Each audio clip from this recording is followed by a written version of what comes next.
सोलापूर जिल्ह्यातील जिल्हा व सत्र न्यायाधीश श्रीमती शिंदे मॅडम यांनी आज रोजी आबा कांबळे खून प्रकरणातील आरोपी सुरेश शिंदे, रविराज शिंदे, अभिजित शिंदे, प्रशांत शिंदे, निलेश महामुनी, तौसिफ विजापुरे आणि विनीत खानोरे या सर्व आरोपींना खुनाच्या अपराधाखाली दोषी धरून जन्मठेपेची शिक्षा सुनावलेली आहे।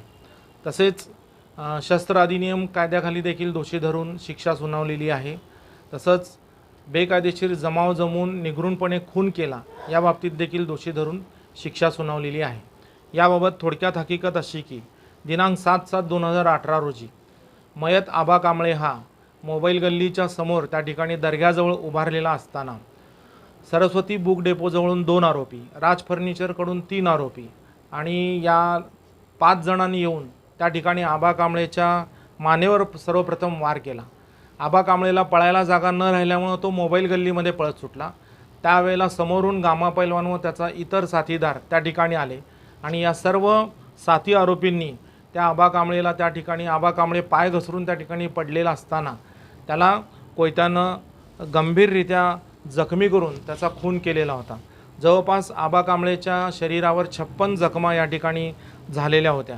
पोलिसांनी या घटनेचा तपास करण्यापूर्वी यातील मैताचा भाचा शुभम धुराव यानं फौजदार चौडी पोलीस स्टेशनला फिर्याद नोंदवली असता पोलीस निरीक्षक संजय जगताप आणि त्यानंतर त्यावेळचे ACP मॅडम दीपाली काळे मॅडम डॉक्टर यांनी या गुन्ह्याचा तपास करून न्यायालयामध्ये दोषारोपपत्र दाखल केलेलं होतं। सदरचा खटला सिद्ध करण्यासाठी आरोप सिद्ध करण्यासाठी सरकार पक्षाच्या वतीने एकूण 28 साक्षीदार तपासण्यात आले। त्यामध्ये 2 नेत्र साक्षीदार होते की ज्यांनी ही सदरची घटना आपल्या डोळ्यांनी पाहिलेली होती।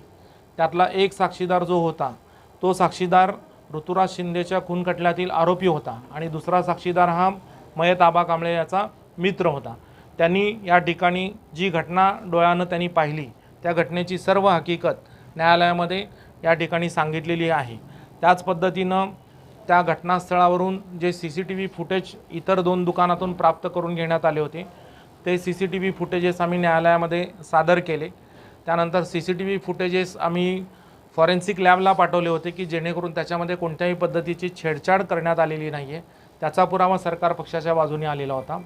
या सर्व आरोपींना अटक केल्यानंतर आरोपींचे कपडे जप्त करण्यात आलेले होते। त्या कपड्यांवर रक्ताचे डाग होते। रक्ताचे डाग कपड्यांवर असल्यानंतर ते सिद्ध करण्याची जबाबदारी आरोपीवर जाते की त्यांच्या कपड्यावर रक्ताचे डाग कसे आले। रक्ताचे कपडे आम्ही फॉरेन्सिक लॅबला पाठवले होते। ते मानवी रक्त असल्याचं आणि आबा कांबळेचं रक्त असल्याचं पुरावा त्याचा रिपोर्ट आम्ही न्यायालयामध्ये सादर केला। त्यानंतर हे जे नेत्र साक्षीदार 2 आहेत आणि हे सर्व आरोपी आहेत यांचे मोबाईल फोन जप्त करण्यात आलेले होते। तर ते सर्व मोबाईल फोनचे जे कंपन्या आहेत त्यांना पत्रव्यवहार करून त्या आरोपींचे आणि नेत्र साक्षीदारांचे कॉल डिटेल्स मागवण्यात आलेले होते। तर त्याच्यावरून हे आरोपी घटनेच्या दिवशी घटनेच्या वेळी त्या ठिकाणी घटनास्थळावर असल्याचं लोकेशन रिपोर्ट आम्हाला प्राप्त झालेला होता। त्यानंतर दोन्ही नेत्र साक्षीदारांचा देखील घटनेच्या वेळी घटनेच्या दिवशी त्या ठिकाणी ते असल्याचं लोकेशनचा रिपोर्ट प्राप्त झालेला होता। तो आम्ही न्यायालयामध्ये सादर केला। तो सरकार पक्षाच्या बाजूने होता। त्यानंतर सर्व आरोपींनी गुन्ह्याच्या तपासाच्या वेळेला त्यांच्याकडून जे हत्यार गुन्ह्यामध्ये वापरलेले आहेत ते हत्यार त्या ठिकाणी त्यांनी जमा केलेले होते। त्या हत्यारावर रक्ताचे डाग होते। ते सुद्धा आम्ही फॉरेन्सिक लॅबला पाठवले होते। त्याच्यावर आबा कांबळेचं रक्त आलेलं होतं। ज्या कोयत्याने मारलं त्या कोयत्यावर आबा कांबळेचे केस चिकटलेले होते। त्याचा आम्ही DNA रिपोर्ट त्या ठिकाणी मागून घेतला। तो सुद्धा सरकार पक्षाच्या बाजूने होता। अशा पद्धतीनं एवढा सगळा पुरावा आम्ही न्यायालयामध्ये सादर केला आणि हा भक्कम पुरावा आरोपींच्या विरोधात असल्यामुळं आणि ह्याच्यात आणखी एक महत्त्वाचा भाग की हे जे 2 नेत्र साक्षीदार आहेत त्यांच्याकरवी सर्व आरोपींची जेलमध्ये ओळख परेड घेण्यात आलेली होती माननीय तहसीलदार साहेबांसमोर। त्या ओळख परेडमध्ये नेत्र साक्षीदार क्रमांक 1 यांनी 7 पैकी 6 लोकांना ओळखलेलं होतं। नेत्र साक्षीदार क्रमांक 2 यांनी 7 पैकी 5 साक्षीदारांना ओळखलेलं होतं।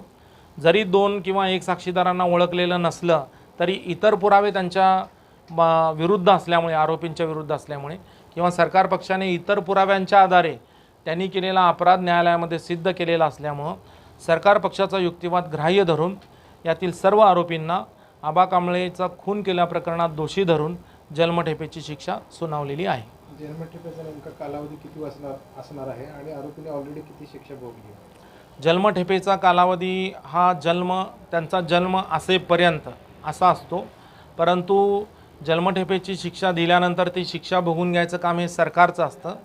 सरकारला या ठिकाणी शिक्षा कमी करण्याचे अधिकार कायद्यानं दिलेले आहेत, परंतु कमीत कमी आरोपींनी 14 वर्ष शिक्षा भोगली पाहिजे. त्यानंतर सरकार त्यांनी जर विनंती अर्ज केला आरोपींनी तर त्याच्यावर विचार करून सरकार ती शिक्षा कमी करू शकतं. जेव्हा न्यायालयामध्ये प्रत्यक्ष निकाल सुनावण्यात आला त्यावेळेला आरोपींचे हावभाव काय होते? आरोपींचे हावभाव म्हणजे त्यांचे चेहरे पडलेले होते आणि त्यांना पश्चाताप होत होता या घटनेचा, असं त्यांच्या चेहऱ्यावरून दिसून येत होतं.